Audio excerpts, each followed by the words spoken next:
Yo, what's up everybody? How are y'all doing today? Welcome to my Pokemon Let's Go Pikachu and Eevee review. It's been a while since I've played a Pokemon game. My last was like Heart Gold, and I enjoyed the hell out of that. I grew up with these games too, starting from Fire Red, Diamond, Platinum, and then Heart Gold.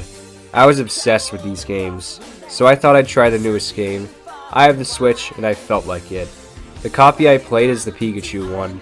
But there's really no difference. You can still catch an Eevee in Let's Go Pikachu, and you can catch a Pikachu in Let's Go Eevee. The only thing is, you can only play with your starter, and who travels on your shoulder in that.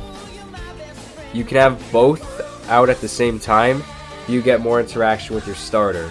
But I'll get more in depth on this game now. Let's get right into this one. Starting off, the copy I think you should get is Let's Go Eevee. Why? Well, early in the game, you go to the Viridian Forest, and in the Viridian Forest is Pikachu and Bulbasaur. You can easily level up that Pikachu and take it with you throughout the game if you want. Plus, you find a Thunderstone within the game, and at some point you can evolve that Pikachu into a Raichu. I'm not sure if you can use it to evolve Eevee into a Jolteon, but it's something you can't do with your starter in Let's Go Pikachu. Pikachu can't become a Raichu. It does come down to who you like better, Pikachu or Eevee, but for that reason I feel like I should have chosen Let's Go Eevee. The Let's Go Pikachu isn't bad at all considering there's literally no difference between the games. Now let's talk about battling. This really is the same as always, so that's good, but it feels easier than usual in this game.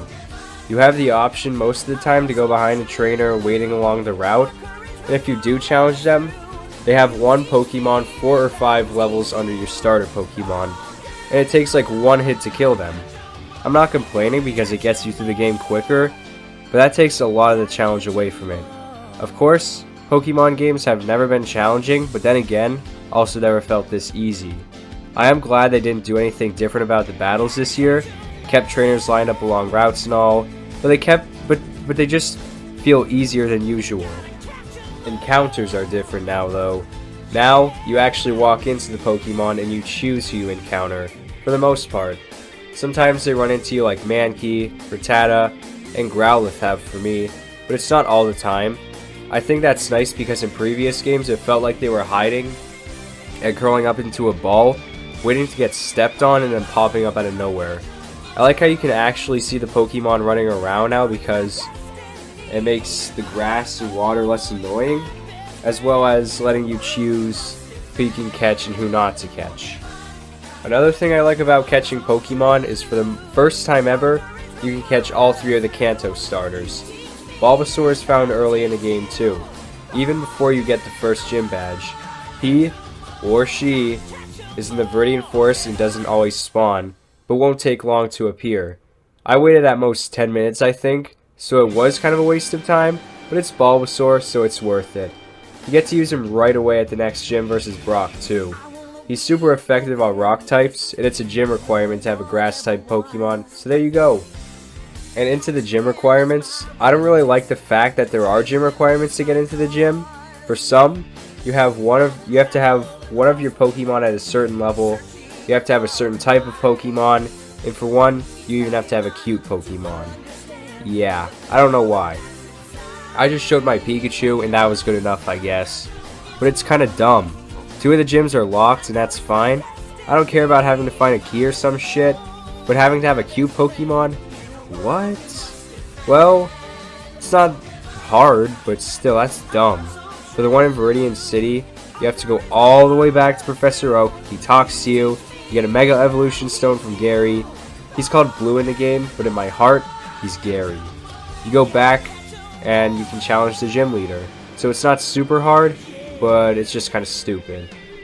Some Pokemon have a special ability when you take them out of their Pokeball, so that's cool. You can fly on Charizard, ride on Persian and Snorlax, and use your starter to chop down small trees and surf. Gyarados can swim too, but won't travel with you on land. And instead of picking somewhere on the map and instantly flying to that place, you actually have to fly on the Pokemon's back, and you can't open the town map. So it's basically riding on Persian, but in the air, I guess, if that makes any sense. So that's stupid, but at least it's quicker transportation. There's also a bike shop, but you can't actually buy a bike, so that's useless. The dude's even like, I won't even let you ride or buy one, but you can look at them. And I don't know why you can't bike in this game, but there is a shop. Maybe in a future update? I don't know. Off topic from the actual gameplay, but the physical version of this game is better because it takes up literally like no storage and doesn't require any downloads. Right when you insert the game, you go straight into the adventure, and that surprised me. The digital version requires a download but isn't huge either. It's 4.47 gigabytes, which is not massive at all. So I'd recommend the physical copy if anything, but okay, back to the game now. The legendary Pokemon in this game are Moltres, Articuno, Zapdos, Mewtwo, and Mew.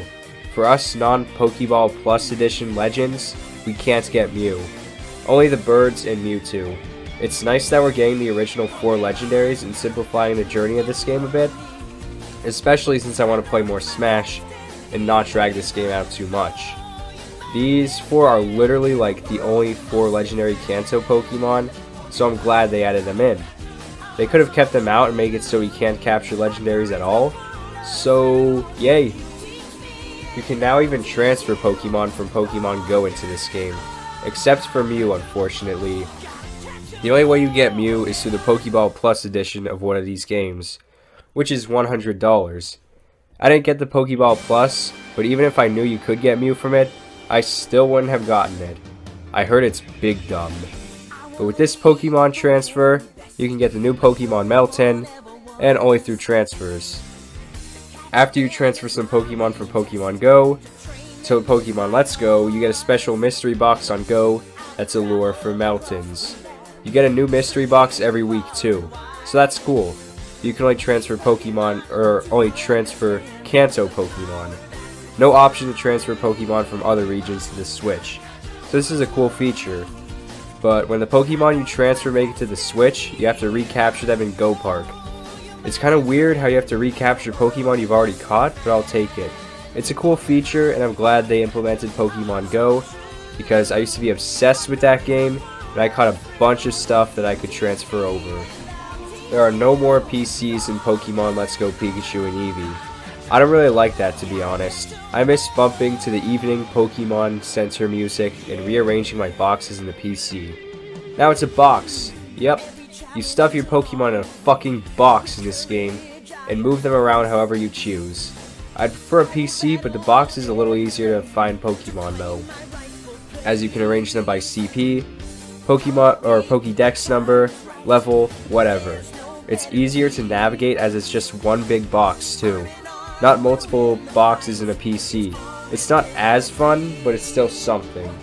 Playing with your starter Pokemon is friggin' adorable.